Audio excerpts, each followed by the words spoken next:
What is your vision for the Smithville School District 5 to 10 years from now, and what will you do to achieve that vision? Again, what is your vision for the Smithville School District 5 to 10 years from now, and what will you do to achieve that vision? Earl, you will be answering first for this question. Okay, thank you.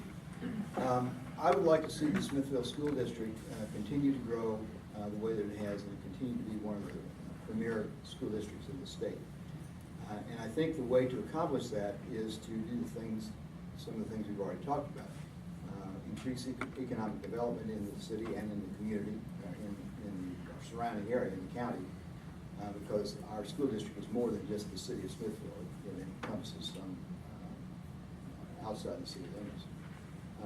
I think that as long as we can do that and we keep funding the programs that we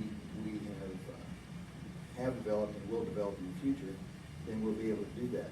But you know, we won't be able to accomplish huge amounts of things without some additional funding. I mean, we're going to be building a new elementary building.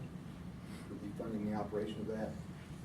We have to keep hiring staff as the number of students grow in size, and so we just need to continue what we've been doing. But as things get bigger and bigger and bigger, you have to maintain control and, again, create funding avenues that we can use to pay for the things that we want to do in our schools.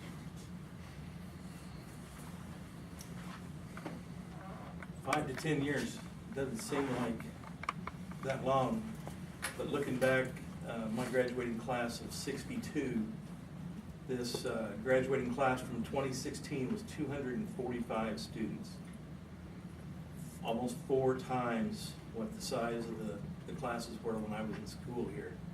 So just for the next 5 to 10 years, based on population projections and the data that we get, we're estimating that the student population will, in that time frame, 100 to 200 students of growth in the next 5 to 10 years.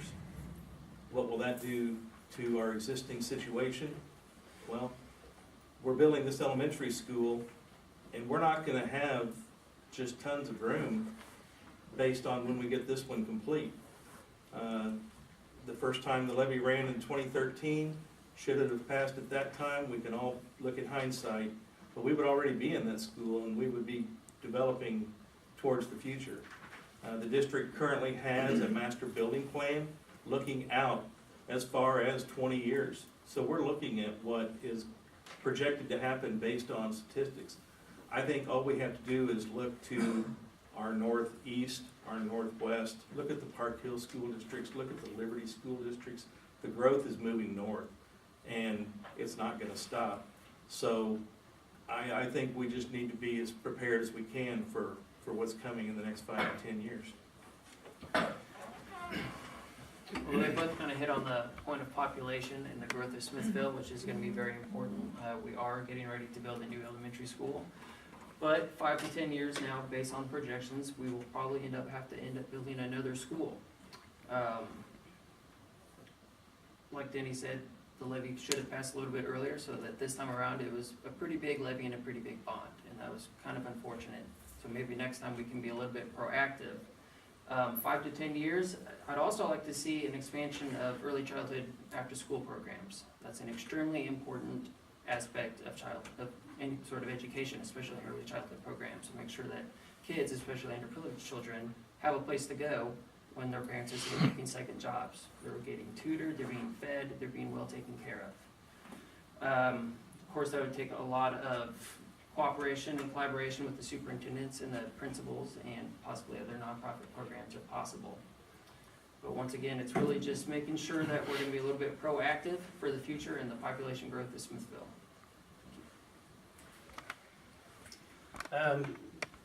Vision I see 5 to 10 years from now that I'd really like to have implemented is I'd like to have a culture developed within the district to be able to attract and retain the best teachers that we can possibly for our children to learn from. We've got great teachers in our district now.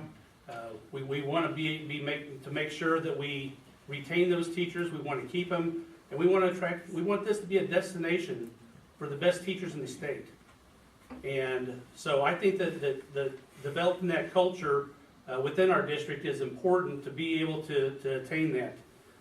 I agree that one of the things that helps teachers down the road, K through 6 is an early childhood education program. We have our Parents as Teachers program. Our ladies work very hard getting out into the community and educating parents to help with the Parents as Teachers program and educating their kids at an early age. Being able to find out the at-risk kids early is very important. And I see that as something also that we really need to work on to be able to grow that program.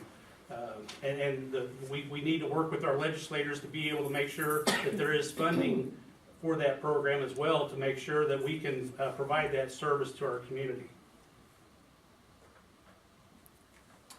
Well, I'm the same situation that Greg was in a minute ago, being at the end. What can he say that people haven't already said?